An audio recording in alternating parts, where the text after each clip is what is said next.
গতকালকের ফাইনালে আর্জেন্টিনা হারলেও একজন খেলোয়াড় শেষ মুহূর্ত পর্যন্ত লড়াই করে গেছেন। তিনি হলেন এমিলিয়ানো দিবু মার্টিনেজ।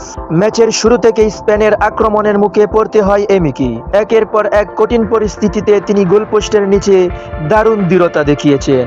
অনেক সময় এমন সব শট তিনি ঠেকিয়েছেন যেগুলো সহজেই গোলে পরিণত হতে পারত। আর্জেন্টিনার ডিফেন্স যখন চাপে ছিল তখন এমি ছিলেন দলের সবচেয়ে বড় ভরসা।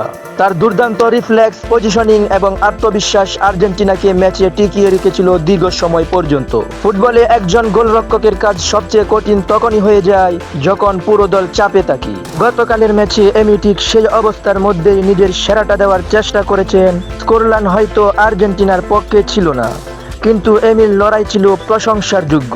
একটি ম্যাচ জিততে পুরো দলের ভালো খেলতে হয়, তাই শুধুমাত্র ফলাফল দিয়ে এমি মার্টিনেজের পারফরম্যান্স বিচার করলে ভুল হবে। তিনি আবারও প্রমাণ করেছেন কেন তিনি বিশ্বের অন্যতম সেরা গোলরক্ষকদের একজন। তোমাদের কাছে কেমন লেগেছে এমি মার্টিনেজের পারফরম্যান্স? তিনি কি আর্জেন্টিনার সেরা খেলোয়াড় ছিলেন গতকালকের ম্যাচে? কমেন্ট করে অবশ্যই জানাও।